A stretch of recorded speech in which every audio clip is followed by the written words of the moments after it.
Hello दोस्तों, हमारे Devdeep classes में आपका स्वागत है। तो जैसा कि आप लोग पढ़ रहे हैं टेंस, तो हम कल टेंस में प्रेजेंट इंडेफिनिट के कुछ नियम्स बताएं, रूल्स बताएं हिंदी को इंग्लिश में ट्रांसलेट करने के लिए। तो हमने कल अफर्मेटिव का बता दिया था, सिंपल वाक्य का हिंदी टू इंग्लिश ट्रांसलेट करने के लिए। तो हम निगेटिव पे थे, प्रेजेंट इंडेफिनिट के निगेटिव सेंटेंस पे थे, तो हम उसका कुछ बताए थे और आज हम उसको रूल बताएंगे और उसका कुछ उदाहरण बताएंगे। तो हम थे किस पे, यानी प्रेजेंट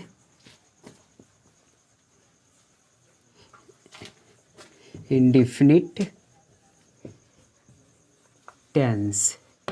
प्रेजेंट इंडेफिनिट टेंस हम बता रहे हैं आपको, ठीक है। अब इसमें हमने अफर्मेटिव को आपको अफर्मेटिव का बता दिया है, उसका रूल्स बता दिया है। तो एक बार हम फिर बता देते हैं। अफर्मेटिव में होता है क्या, एक वचनकर्ता के साथ वर्ब की फर्स्ट फॉर्म तथा इसमें यस या यस लगाते हैं, उसके बाद ऑब्जेक्ट लिखते हैं। अगर हमारा कर्ता बहुवचन है, यानी हमारा कर्ता बहुवचन है, तो क्रिया की फर्स्ट फॉर्म लगाते हैं, उसमें यस या यस का प्रयोग नहीं करते हैं।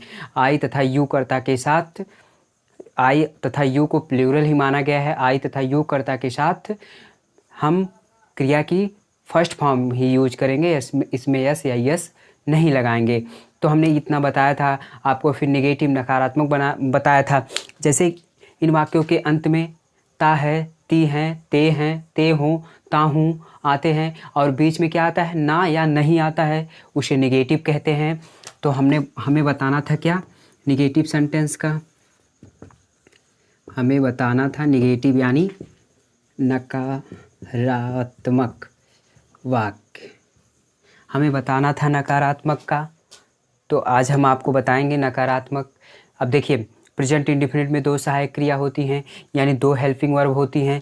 पहला कौन सा हमारा हेल्पिंग वर्ब होता है, डज होती है, और दूसरा हमारा डू होती है। ये दोनों हेल्पिंग वर्ब होती है प्रेजेंट इंडेफिनिट में। अब हमें नकारात्मक करना है, यानी नहीं, जिन वाक्यों के बीच में नहीं आता है वो हमारा क्या होता है, नकारात्मक होता है। तो हमारी दो सहायक क्रिया बढ़ जाएंगी। पहला है डज, दूसरा है डू। अब इसके साथ अगर नॉट लग जाएगा तो ये हमारा नेगेटिव हो जाएगा। इन्हीं क्रियाओं के साथ नॉट अगर लगा दे तो हमारा नेगेटिव हो जाएगा। तो अब इसके हम रूल्स बताएंगे आपको, नेगेटिव में कौन कौन से रूल हमें फॉलो करने हैं ये हिंदी को इंग्लिश में ट्रांसलेट करने के लिए, ठीक है। इसमें भी बेसिकली हमारे 2-3 रूल्स होते हैं। देखिए, इसमें भी हमारे 2-3 रूल होते हैं। पहला रूल क्या होता है, पहला रूल नंबर फर्स्ट हो जाएगा, क्या होता है। अब देखिए, आपको हमने बताया बहुवचन और सिंगुलर नंबर, यानी एक वचन कर्ता, बहुवचन कर्ता, आई तथा यू, 3 होते हैं। तो पहला क्या होता है हमारा नियम, पहला हमारा नियम कहता है एक वचन कर्ता के साथ या एक वचन कर्ता के बाद डज नॉट का प्रयोग करेंगे और वर्ब की फर्स्ट फॉर्म ही यूज करेंगे। जैसा कि मैं आपको हमेशा बताते आ रहा हूँ कि प्रेजेंट इंडेफिनिट टेंस में वर्ब की फर्स्ट, जैसा कि मैंने आपको बार बार बताया कि प्रेजेंट इंडेफिनिट टेंस में वर्ब की फर्स्ट फॉर्म ही लगेगी। तो मैंने पहला नियम क्या बता दिया, पहला नियम मैंने ये बताया, एक वचनकर्ता के साथ या एक वचनकर्ता के बाद डज नॉट का प्रयोग करेंगे और वर्ब की फर्स्ट फॉर्म ही लगाएंगे। तो मैंने एक पहला नियम बता दिया, ठीक है। अब पहले नियम का हम उदाहरण बता देते हैं आपको, ठीक है। जैसे मेरे पिताजी सवेरे घूमने नहीं जाते हैं, मेरे पिताजी सवेरे घूमने नहीं घूमते हैं, या मेरे पिताजी सवेरे नहीं घूमते हैं। आइए देखते हैं, जैसे मेरे पिताजी सवेरे नहीं घूमते हैं, मेरे पिताजी सवेरे नहीं घूमते हैं। आ गया, मेरे पिताजी सवेरे नहीं घूमते हैं, यानी एक वचन करता है, यहाँ एक वचन करता है। अब एक वचन कर्ता के बाद मैंने क्या बताया, डज नॉट, और वर्ब की फर्स्ट फॉर्म लगेगी, उसके बाद एन अदर वर्ड लिखेंगे। तो पहला मेरा क्या हो जाएगा, जैसे मेरे पिताजी हैं यानी माई फादर हो जाएगा, माई फादर, ठीक है, माई फादर, सॉरी फिर से लिखते हैं, माई फादर। अब एक वचनकर्ता के साथ मैंने क्या बोला, क्या लगेगा, डज नॉट। अब हमने सब्जेक्ट लिख लिया, तो अब पहला क्या रहेगा, उसके बाद डज नॉट रहेगा, सॉरी डज नॉट। अब मैंने क्या बोला, वर्ब की फर्स्ट फॉर्म ही लगेगी, तो इसके बाद क्या है, वर्ब हमारा इसमें क्या है, घूमते हैं, वर्ब है, यानी घूमना का वाक होता है, वाक का फर्स्ट फॉर्म वाक ही होता है, सेकंड फॉर्म वाक्ड होता है, यानी फर्स्ट सेकंड थर्ड फॉर्म होता है, ठीक है। तो हमारा माई फादर डज नॉट क्या करते हैं, वाक, मतलब घूमते नहीं हैं, यानी वाक हो गया। अब कहाँ नहीं, कब नहीं घूमते हैं, यानी सवेरे, यानी मॉर्निंग, इन द मॉर्निंग। देखिए कितना आसानी से बन गया, ठीक है। अब पहला नियम हमारा हो गया, एक वचनकर्ता के साथ या एक वचनकर्ता के बाद डज नॉट, फिर उसके बाद वर्ब की फर्स्ट फॉर्म, उसके बाद ऑब्जेक्ट लगाएंगे, ठीक है। जैसे मेरे पिताजी सवेरे नहीं घूमते हैं, यानी my father does not walk in the morning, पहला नियम हो गया। अब हम आगे दूसरा नियम बताते हैं आपको, कौन सा होता है। रूल नंबर 2 हम आपको बताते हैं, ठीक है। अब रूल नंबर 2 क्या होता है, अब सिंगुलर मैंने बता दिया, अब बात आती है प्लूरल, यानी बहुवचनकर्ता के साथ या बहुवचनकर्ता होने पर कर्ता के बाद डू नॉट और वर्ब की फर्स्ट फॉर्म का ही यूज करेंगे, यानी प्रेजेंट इंडेफिनिट टेंस में वर्ब की फर्स्ट फॉर्म ही यूज होगी हमेशा, ठीक है। तो अब हमने पहले बता दिया, यानी बहुवचनकर्ता होने पर यानी सब्जेक्ट के बाद डू नॉट और वर्ब की फर्स्ट फॉर्म ही लगाएंगे। जैसे हम आपको एक उदाहरण बताते हैं, बच्चे दिन में नहीं सोते हैं, बच्चे दिन में नहीं सोते हैं। देखिए इसका उदाहरण, बच्चे दिन में नहीं सोते हैं। बच्चे क्या करते हैं, दिन में नहीं सोते हैं, बच्चे दिन में नहीं सोते हैं, यानी यहाँ एक बच्चे नहीं है, कई बच्चे हैं, ठीक है। बच्चे में तो बहुत लोग आ जाएंगे, तो यानी हमारा ये बहुवचन हो गया, ठीक है। मैंने बोला बहुवचन के साथ, यानी बहुवचनकर्ता के बाद, यानी बच्चे, द चिल्ड्रन, इसमें अब देखिए कई बच्चे हैं, तो चिल्ड्रन बहुवचन ही होता है, बहुवचन की ही कैटेगरी में आता है। अब चिल्ड्रन मतलब बच्चे, एक ही बच्चे नहीं, बच्चों में कई सारे बच्चे आ जाएंगे, तो हमारा यहाँ क्या हो जाएगा, द चिल्ड्रन, क्या हो जाएगा, द चिल्ड्रन। अब देखिए द चिल्ड्रन, अब क्या हो जाएगा, इस बहुवचनकर्ता के बाद क्या लगाएंगे हम, डू नॉट, यही हेल्पिंग वर्ब, यही ध्यान देना है आपको, डू नॉट लगाएंगे, ठीक है। अब क्या करते हैं, वर्ब हमारी कौन सी है, स्लिप का फर्स्ट फॉर्म स्लिप होता है, सेकंड फर्स्ट फॉर्म हमारा स्लिप होता है, सेकंड फॉर्म क्या होता है हमारा, स्लेप्ट होता है, ठीक है। तो हमें यहाँ पे फर्स्ट फॉर्म लगाना है, यानी स्लिप, ठीक है। The children do not slip, कब नहीं सोते हैं, यानी दिन में की स्पेलिंग इन हो जाएगा, इन द डे हो जाएगा, ठीक है, इन द डे, यानी बच्चे दिन में नहीं सोते हैं, बहुवचन हो गया। तो मैंने बोला बहुवचनकर्ता के बाद डू नॉट का प्रयोग करेंगे, वर्ब की फर्स्ट फॉर्म का ही यूज करेंगे, तो the children do not slip in the day हो गया। मैंने 2 रूल बता दिया, ठीक है। अब आगे देखते हैं कौन सा है, आगे क्या होता है, जैसे आई तथा यू दोनों के बाद, आई और दोनों के बाद, यानी आई जो होता है, आई और यू दोनों सब्जेक्ट के बाद डू नॉट का ही प्रयोग करेंगे और वर्ब की फर्स्ट फॉर्म का ही यूज करेंगे। जैसे आप नहीं खेलते हो, क्या आप नहीं खेलते हो, यानी इसका उदाहरण देखिए, आप नहीं खेलते हो, यानी आप नहीं खेलते हो, आ गया ना, आप नहीं खेलते हो। ठीक है, अब इसका हम इंग्लिश में ट्रांसलेट करते हैं, यानी आपका यू हो जाएगा। मैंने बोला यू, और यू आई के साथ क्या लगाना है, डू नॉट लगाना है, तो लगाइए ना do not. You do not क्या नहीं करते हो, आप नहीं खेलते हो, यू डू नॉट क्या हो जाएगा, खेलना का प्ले हो जाएगा। प्ले की फर्स्ट फॉर्म प्ले होती है, सेकंड फॉर्म प्लेड होती है। ठीक है, तो हमारे यहाँ फर्स्ट फॉर्म ही लगाना है, यानी प्ले। अब यहाँ फुल स्टॉप। ठीक है, आप नहीं खेलते हो गया ना, ये हो गया हमारा यू। ठीक है, अब एक आई का हम बता दे रहे हैं। ठीक है, मैं मैच नहीं खेलता हूँ, या मैं मैच नहीं खेलता हूँ। ठीक है, मैं मैच नहीं खेलता हूँ। ठीक है, मैं मैच नहीं खेलता हूँ, मैंने बोला आई तथा यू दोनों के बाद डू नॉट और वर्ब की फर्स्ट फॉर्म ही लगानी है। तो मैं मैच नहीं खेलता हूँ, यानी कौन, मैं नहीं खेलता हूँ, यानी यहाँ आई हो जाएगा। ठीक है, मैंने बोला आई के साथ क्या लगेगा, डू नॉट लगेगा, यानी डू लगेगा। डू हेल्पिंग वर्ब है, अगर यहाँ नहीं आया ना, बीच में नहीं आया, यानी नकारात्मक निगेटिव वाक है, तो आई के साथ डू, फिर डू के बाद नॉट, यानी आई डू नॉट। ठीक है, मैं क्या नहीं करता हूँ, खेलता हूँ। खेलना का क्या होगा, मैंने पहले ही बोला है, आपको कुछ वर्ड मीनिंग्स याद करनी पड़ेगी।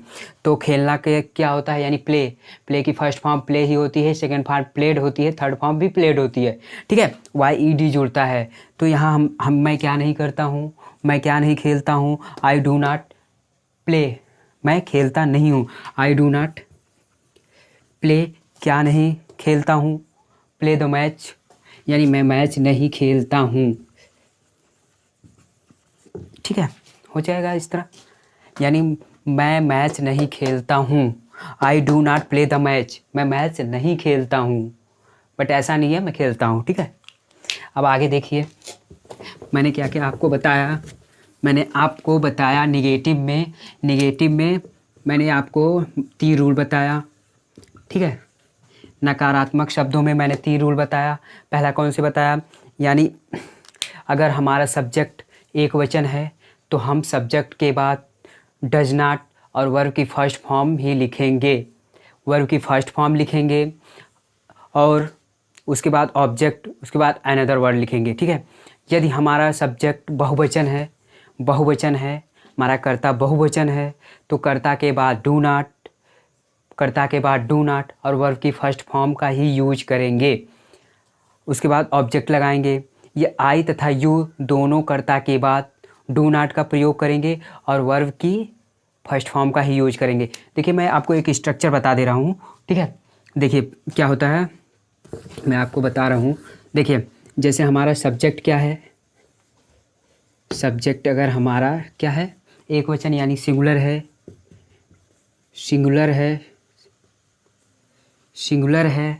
ठीक है, सब्जेक्ट अगर हमारा सिंगुलर है तो इसके बाद क्या लगाना है आपको,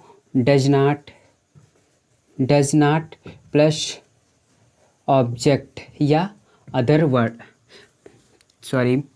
अगर सब्जेक्ट हमारा सिंगुलर है तो उसके बाद डज नॉट, और फिर उसके बाद वर्ब की हमें फर्स्ट फॉर्म लगानी है, वर्ब की क्या फर्स्ट फॉर्म, उसके बाद अदर वर्ड यानी ऑब्जेक्ट लिखना है। तो और दूसरा, पहला ये हो गया, दूसरा क्या हो गया, अगर सब्जेक्ट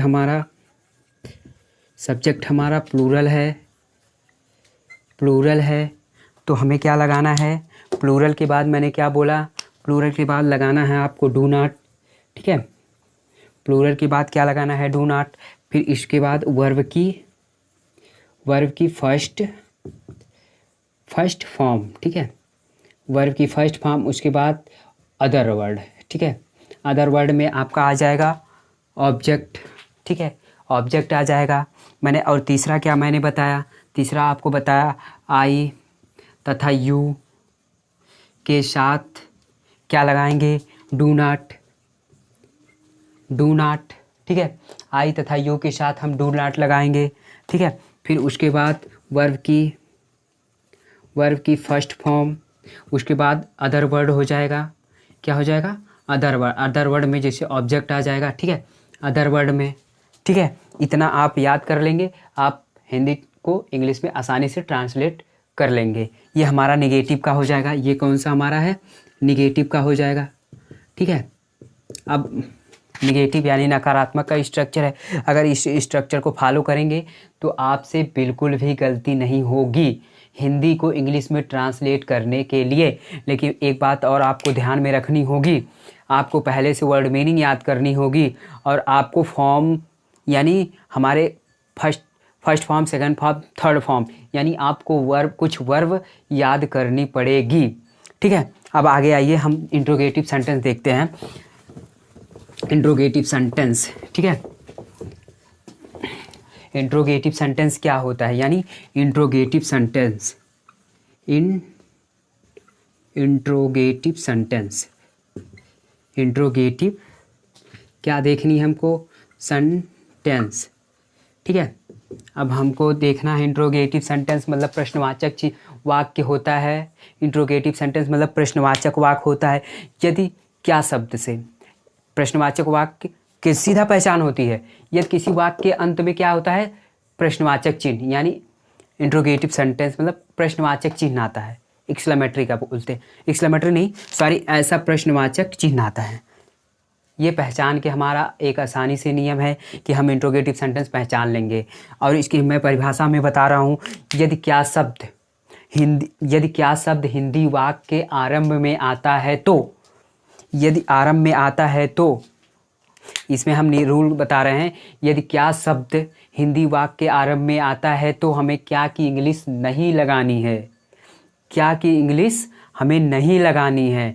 तो हमें वाक्य किससे शुरू करना है, यही दो हमारी हेल्पिंग क्रिया, यही हमारी दो सहायक क्रिया यानी हेल्पिंग वर्ब हैं, डज और डू, ठीक है। अगर हिंदी वाक्य के आरंभ में क्या शब्द आता है तो हमें क्या की इंग्लिश नहीं लिखनी है, बल्कि हमको वाक्य को डज या डू से आरंभ करना है। अगर हम डज या डू से आरंभ करना है, अब इसमें भी रूल आता है। हमारा पहला रूल क्या हो जाएगा, अब फिर दूसरा और तीसरा क्या हो जाएगा, ठीक है।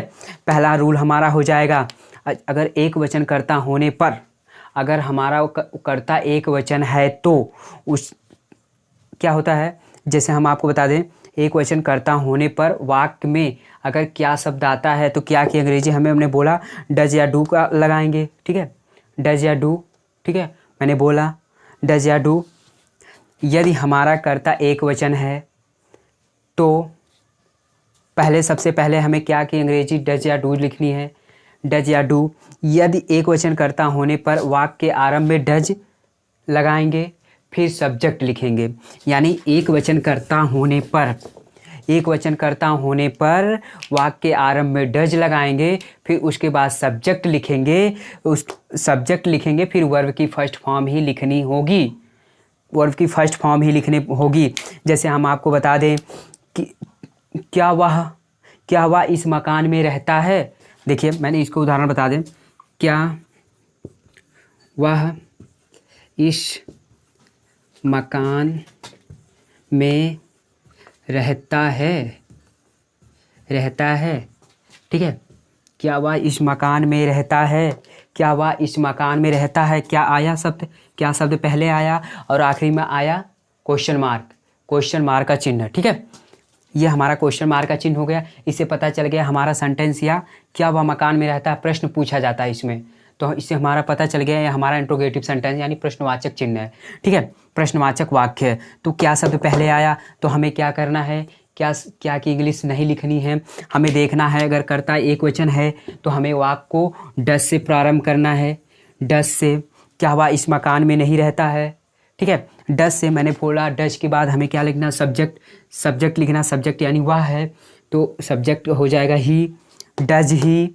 अब क्या नहीं करता है, मकान में रहता है, रहना का मतलब लिव बनने रहता है, डज ही, मैंने बोला वर्ब की फर्स्ट फॉर्म ही लगानी है, डज ही लिव। अब किस में नहीं रहता है, अदर वर्ड यानी ऑब्जेक्ट लिखना है, does he live in this house, in this house, ठीक है। Does he live in this house, क्या वह इस मकान में रहता है। तो हो गया, मैंने बोला मेरा नियम क्या कहता है, मेरा नियम ये कहता है क्या वह इस यानी एक वचन कर्ता होने पर क्या एक वचन होने पर वाक्य के आरंभ में हमें क्या लगाना है, डज, और वर्ब की फर्स्ट फॉर्म ही लगानी होगी। तो मैंने आपको इसका उदाहरण भी बता दिया, क्या वह इस मकान में रहता है, does he live in this house, मैंने एक उदाहरण बता दिया। अब देखते हैं दूसरा नियम।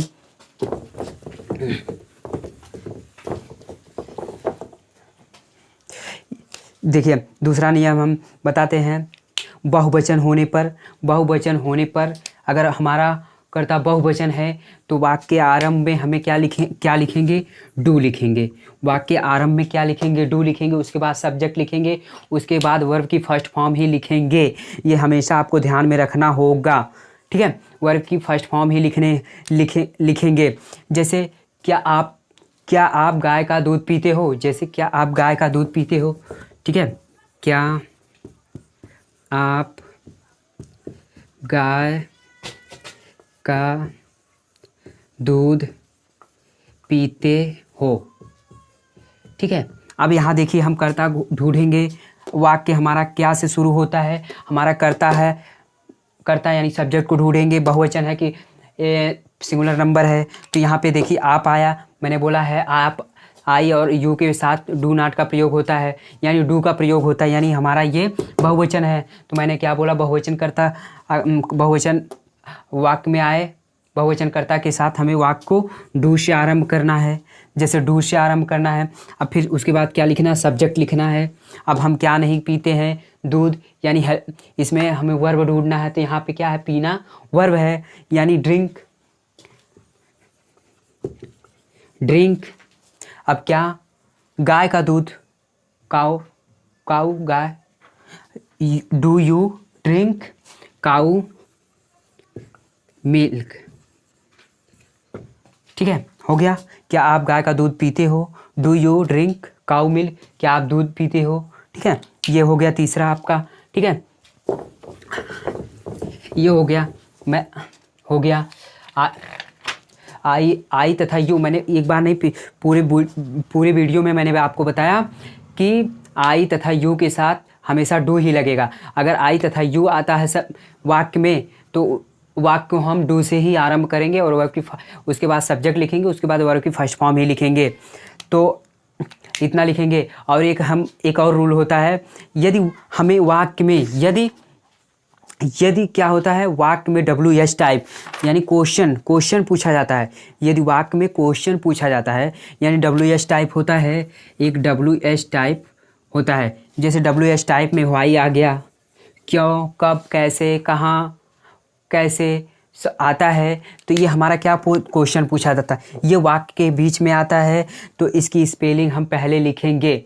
WH टाइप यानी कब, कहाँ, कैसे होता है, इसकी इंग्लिश हम पहले लिखते हैं। तो जैसे हम आपको इसका पहला एक उदाहरण बताएं, वे प्रतिदिन कहाँ खेलते हैं, वे प्रतिदिन कहाँ खेलते हैं, कहाँ खेलते हैं, ठीक है। अब यहाँ देखिए बीच में आया कहाँ, तो मैंने बोला क्या, इसकी स्पेलिंग पहले लिखेंगे, तो वेयर, उसके बाद क्या लिखना है। अब यहाँ देखिए वे है, तो यहाँ डू हो जाएगा।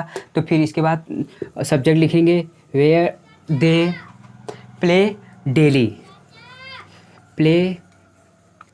डेली, ठीक है। उसके बाद प्रश्नवाचक चिन्ह। बस ये देखिए प्रतिदिन कहाँ खेलते हैं, यहाँ पे कहाँ आया ना, मैंने बोला क्वेश्चन किया जाएगा, WH टाइप आएगा। तो देखिए इसकी स्पेलिंग, जैसे बीच में अगर हमारा प्रश्नवाचक चिन्ह आता है तो उसकी स्पेलिंग पहले लिखते हैं। अगर कर्ता हमारा बहुवचन है तो इसके साथ इसके WH टाइप है तो इसकी स्पेलिंग पहले लिखेंगे, फिर उसके बाद डज या डू लगाएंगे, उसके बाद सब्जेक्ट लगाएंगे, उसके बाद वर्ब। लेकिन ध्यान रहे वर्ब की फर्स्ट फॉर्म ही लगानी होगी। तो इस तरह हमारा बन गया। इस तरह आज हमारा प्रेजेंट इंडेफिनिट टेंस क्या हुआ, खत्म हुआ। इस तरह हमारा प्रेजेंट इंडेफिनिट टेंस समाप्त हुआ। कल हम आपको बताएंगे प्रेजेंट कंटिन्यूअस टेंस क्या होता है, इसका रूल्स क्या होते हैं, हिंदी टू इंग्लिश ट्रांसलेट। अगर वीडियो अच्छी लगे तो लाइक करें और हमारे चैनल को सब्सक्राइब करें। धन्यवाद।